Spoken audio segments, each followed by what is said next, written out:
that doesn't allow you to feel so much, I think. It's unfortunately most of the time, if we don't have an Oprah Winfrey show to do it, Yeah. you find that kind of strength when tragedy happens. You don't get a chance to view it on television in America and say, my goodness, you can find those inspiring stories about Well, you know, I tragedy in your really life. wanted her here. I just cried and cried when we stopped. We were going through the 70,000 letters, however many we went through. And I'm sitting in the room, and I'm at my desk, and there are 4 other people in the room, and I'm just trying to do other stuff. I'm listening to letters. And when somebody said, you should read this one yourself, when I read that letter, I just, you know, we stopped. And we talked for a long time about should we not, how is she even breathing, if you bring her here, what happens, and, you know, if her friends want her to have a trip, but, you know, is a trip what she needs right now? And so I thought, well, let's bring her here and embrace her and just try to say, you can lean on us. Let's try to give her some strength to let her know that she is cared for and remembered in people's prayers. I've never heard a story worse than that. And I've, you know, been doing this a while, just as you have, and I've never heard a story like that. Let me ask you a question. When you do something like this, can we make sure that thing doesn't come back on just for like a few minutes? Thanks. When you do something like this, I mean, you're already the queen of talk, but you surpass this job. You make a lot of people's dreams not only come true, but on a daily basis when you're not doing your running wild thing with Tina. You really do make a difference in people's lives. Did you know you were going to do this? No. But I was really very excited about doing this particular show. I've been really excited all week knowing this day was coming, knowing the women, the black women, the kids in the home. I knew this was coming, and I knew what this would mean to them. But more importantly than that, you know, Giselle, I thought we did a really great job in Houston, and that was really a lot of fun. But I told the producers afterwards that I thought it was too much like Queen for a Day, that the emphasis was on the prizes and not on the stories, and that what you really want to do is to open up people's hearts. You want to tell the story in such a way that the woman at home, people who are viewing it, see their own possibilities. They see the strength and feel connected to that, and then think, well, if she did that, she was shot in her spine and went back to school and could get a master's degree. Me, who just has a broken foot, can limp my way on back to school too. So that was my reason. I said, because last week we weren't going to do them. We had finished in Houston, and I said, let's try it again. Let's try to do it again and do it right. And bigger. Yes, and focus on the stories, and focus on the stories. So that's why we did it. And also, does it make you feel good? I've never felt better. I've never felt better than a show like today. Never felt better. First of all, for me, you know, being on stage with Tina last night, I kept trying to think, you know, like just before I was going on stage, I was thinking, okay, this is really going to happen. And I don't get moments that make me nervous very much anymore. So this is really going to happen. So I'm always looking beneath the surface of things, trying to think, well, what does this mean? I said, I guess it means even for somebody like me who has dreamed every dream I thought for myself, that you can still dream a bigger dream. That you can dream a bigger dream and you can make that thing come true. You know, you did actually seem, for a brief moment, shy. I was!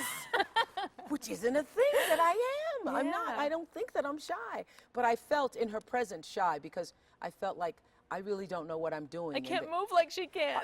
Can't and will not. You know you can't move like Tina when they say to you, you need to find the rhythm to walk down the stairs. I thought your face was priceless. I thought that was the rhythm I was walking to. So the whole experience has really been, we knew that we'd be tired when it was over. Tired? Tired, exhausted when it was over, going on the road with her. Because after we said, we're going on the road with Tina, we thought, well, what does that really mean? I knew we'd be tired, but never knew we'd be this fulfilled. So you knew you were at least a lot like her. You could certainly identify with a lot about her. What most surprised you about her? Unexpected. Oh, good question. What most surprised me about, what most surprises me about her is the depth of her energy pool. I mean, it just, you know, I get tired. And what surprises me is that her ability to I don't know, to keep pulling from wherever that source is. Maybe it's chanting. Maybe, I don't know what it is that when you are in her presence, you feel like when she just walked out here, women said, give me some of that. Right. Some of that energy. You're around her and you think, well, I forgot I could be that good. So what happens is, after watching her, I took my mother and Gail, and we saw her in Vegas, and we all got back in the car and said, we're going to do better in our lives. We're going to just improve ourselves. She makes you want to do that. So what surprises me is that no matter how many times, and I've seen it many times now, no matter how many times you see it, it's still there. The energy doesn't go away. I asked her about that energy, and she said, you know, some people are just born with it, that you have a drive, and that's what her drive is. To her, it's not work. Do you feel that way about the energy, the drive that puts you here doing what you do every day? I feel that too. I feel that all of us have different callings in life, and that everybody does have a calling. And I feel that mine is to inspire in a way that gets the word out, that allows people to connect to the word and open their hearts. Hers is to rock our souls. And I think we all have different ways of doing that. And it's really fascinating. It was a wonderful moment just during rehearsal, because you don't see very often women doing that for other women. You just don't. Interesting that you bring that up. I wanted to ask you about that, because it's not just with Tina Turner. Although here you're celebrating age, you're redefining what beautiful women should think about and look about. And can be. But you've been a champion to many other women at a time when women aren't always so great to other women, like a lot of All About Eves. Yeah. Was this a conscious choice on your part, or something inspired because other women went your whole career? No. You know, when I first started, I had a lot of women going and that always disturbed me, because I think we need to learn to lift each other up. And I was so, I don't know, inspired just by her being, you know, in our studio. And I wanted to say, you know, even though they've done that movie, you know, What's Love Got to Do with, I wanted to say, look at what this woman has become. And if she could do it, so can you. None of us are going to be rocking like Tina. Even up on stage, I said, let me get myself off of this stage. But in your own life, you can become whatever is the possibility for your own life. And I think particularly women need to learn to do that, to lift each other up. You know, she said, oh, excuse me. She said, there are many fans, and even famous people who have said, I think you're really great, but no one has ever gushed over her. Like you have. Well, yeah, I guess it is gushing. If this is gushing.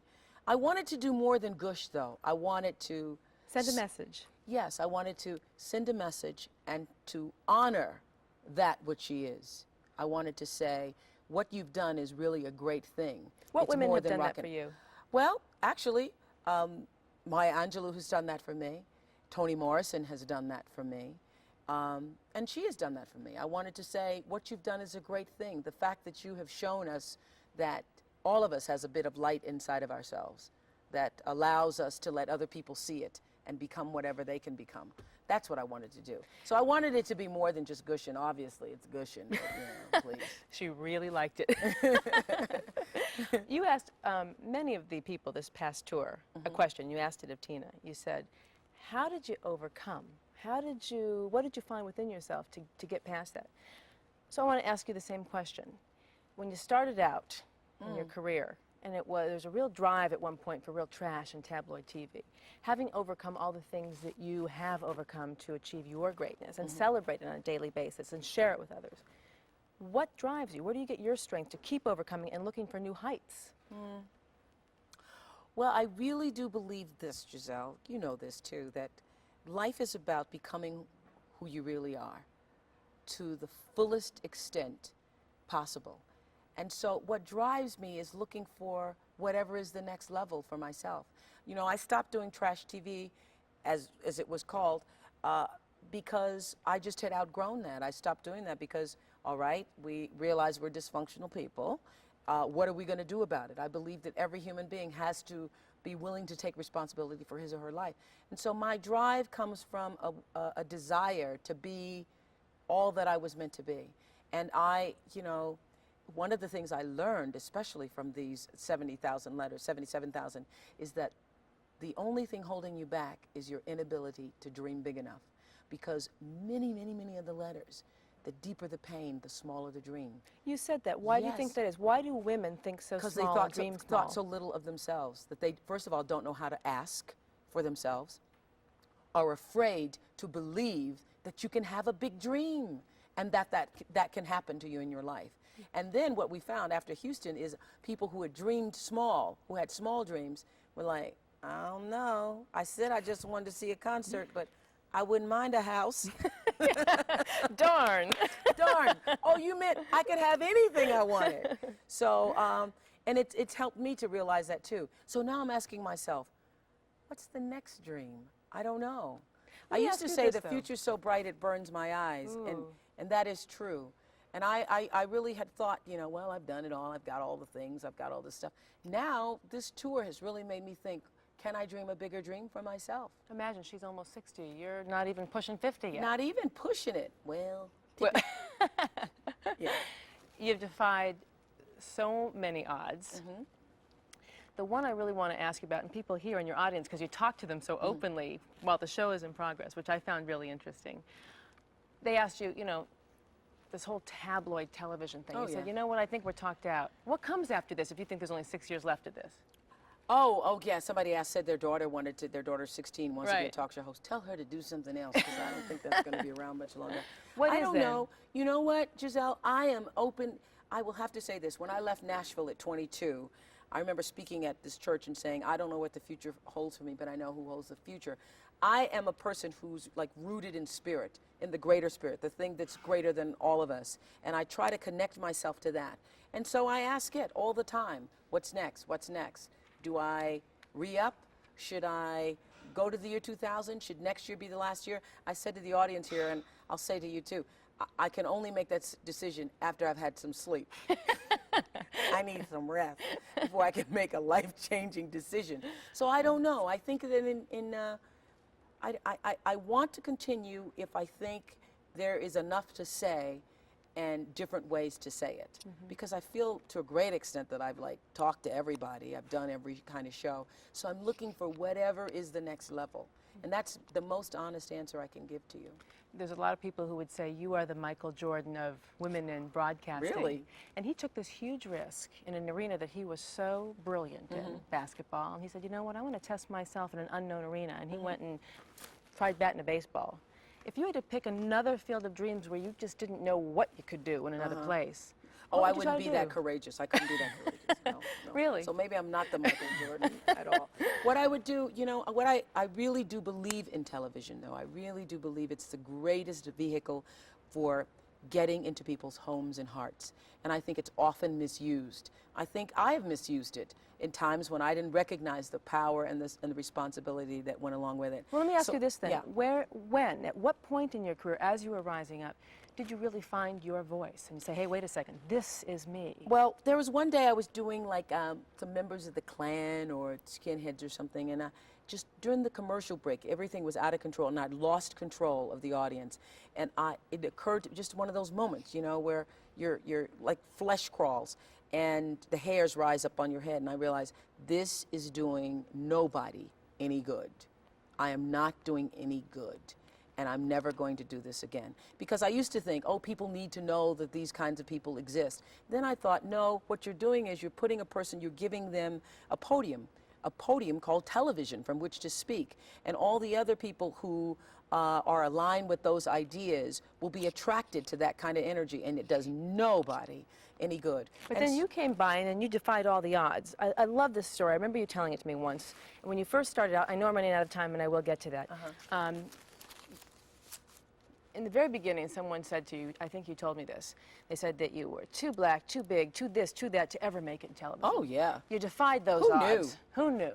Then they said, no, only trash works, Oprah. Right. And you go, And then you win with books and then random acts of kindness. Yeah.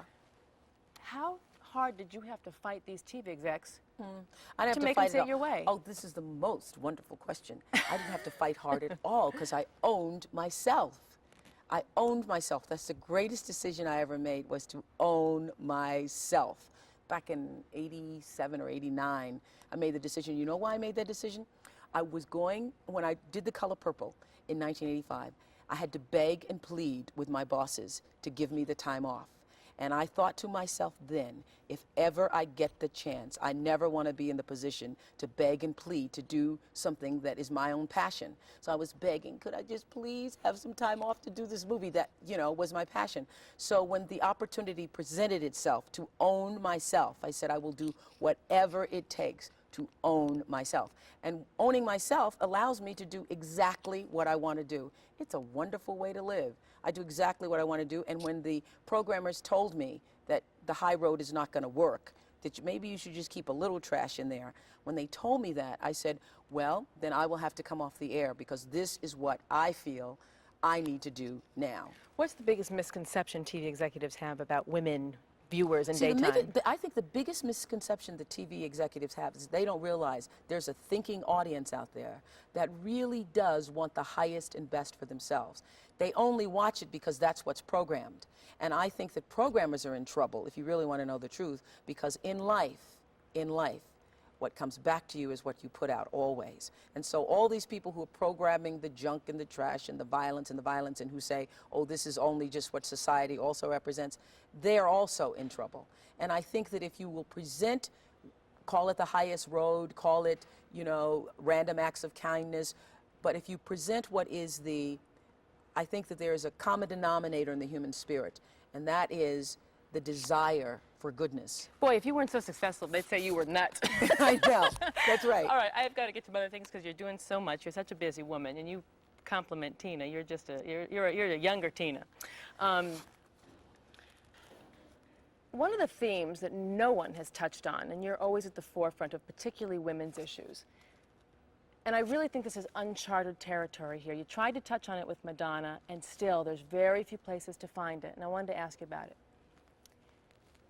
Women in role reversal relationships, when they're powerful, in the limelight, and the man they're with is not in the limelight, in a society that judges success by limelight only. Oh, good question. When you don't want to be Mr. Madonna, Mr. Streisand, Mr. Cher, Mr. Oprah, how tough is it to maintain a relationship in this weird dynamic in today's world? I would say it wasn't tough for Stedman and for me. It was strained at times, but not tough. There never was a time when, like I saw something the other day about the on-again, off-again relationship between Stedman. I thought, when were we off? It's been 11 years and we've been on the whole time. I think, and he says this in his book, that there were many times when he would have problems with me getting so much attention, and I would always say, you need to look at yourself. This has nothing to do with me. It has everything to do with the way you were raised, what you were taught to believe, and what you feel about yourself. And that really, I think, is one of the reasons he was able to come to this point in his life and then write a book about his own strengths and help other people to try to be successful, because in the beginning, it was very difficult for him. It was very difficult, but never for me. Never for you? Never for me. Never for me, because I've always, you know, from the very beginning, I've been in television since it's my first job, other than radio. And I've always been the most, quote, known person in the relationship, always been the one who's always made the most money. And so I didn't have a problem with it. Never been a problem for me.